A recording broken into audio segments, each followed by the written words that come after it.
নৈনিতাল ঘুরতে এসে প্রথম দিন কি করেছি তার পার্ট 1টা কালকে তোমাদের সাথে শেয়ার করেছিলাম, আর আজকে শেয়ার করছি পার্ট 2টা। তো গেস্ট হাউস থেকে বেরিয়ে সবার প্রথম আমরা গেছিলাম শ্রী সংকট মোচন হনুমান মন্দিরে। মন্দিরটা না ভীষণ সুন্দর, তবে মন্দিরের ভেতরে ক্যামেরা অ্যালাউ ছিল না, তাই শুধু বাইরে বাইরে দিয়ে ভিডিও করেছি।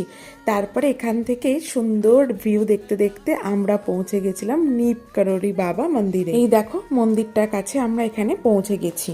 দিল্লি এসে কিন্তু আমি এই মন্দিরটার ব্যাপারে সর্বপ্রথম জানতে পারি। শুনেছি মন্দিরটি নাকি ভীষণভাবে জাগ্রত। এই মন্দিরেও কিন্তু ভেতরে ক্যামেরা অ্যালাউ নেই, তাই বাইরে থেকে ভিডিও করেছি। মন্দিরটির সামনে ভীষণভাবে ট্রাফিক জ্যাম তো রয়েছে, সাথে লোকজনের ভিড়ের এত মাঝখানেও একটা অদ্ভুত শান্তি কিন্তু রয়েছে। যদি কেউ নৈনিতাল ঘুরতে যাও আর এই মন্দিরটি দর্শন করতে চাও, তাহলে সবাইকে সাজেস্ট করব বেলা 11টার মধ্যে মন্দির দর্শনটা কমপ্লিট করে নিতে, নয়তো এখানে কিন্তু মানুষজনের ভিড় প্রচুর রকম ভাবে হয়ে যায়। সবাই বলছিল এখন নাকি নৈনিতালের অফ সিজন, এই জন্য নাকি মন্দিরের সামনে ভিড় অনেক কম, নয়তো একদম বিশাল বড় গাড়ির লাইন ধরে লেগে যায়। মন্দির দর্শনের পরে আবার ওরকম সুন্দর রাস্তার মধ্যে দিয়ে আমরা চলেছি এবারে সাততালের উদ্দেশ্যে।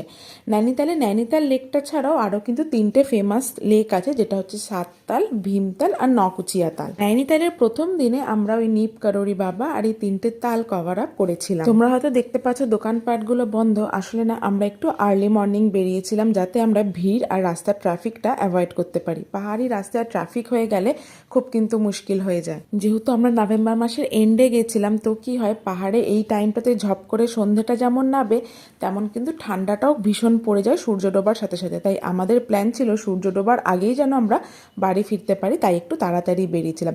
সাততালে এসেই সবার প্রথম আমাদের কিন্তু এই রাজহাঁসগুলোর সঙ্গে দেখা হয়।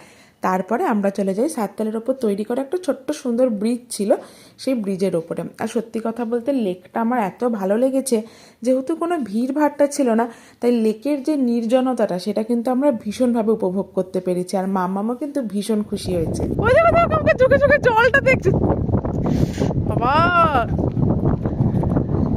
এই জল দেখেছো আমি বললাম ডুবি যেতে।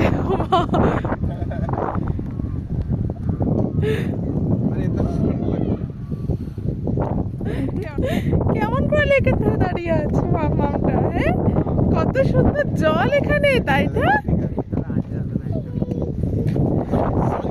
জল দেখে মামাম এত খুশি হয়েছে, আসলে দিল্লিতে থাকার জন্য এত বড় ওয়াটার বডি খুব একটা তো দেখতে পায় না। যাই হোক, এখানে বেশ কিছুটা সময় কাটেই এবার আমরা যাব আমাদের নেক্সট ডেস্টিনেশনে। তবে আমি আমার ভিডিওটা এখানেই শেষ করছি। কালকে আসবে আবার ডে 1-এর পার্ট 3টা। ততক্ষণ অবধি সবাই এই ভিডিওটা এনজয় করতে থাকো। সবাই ভালো থেকো, সুস্থ থেকো, সকলকে অনেক অনেক ভালো রেখো, সকলকে টাটা।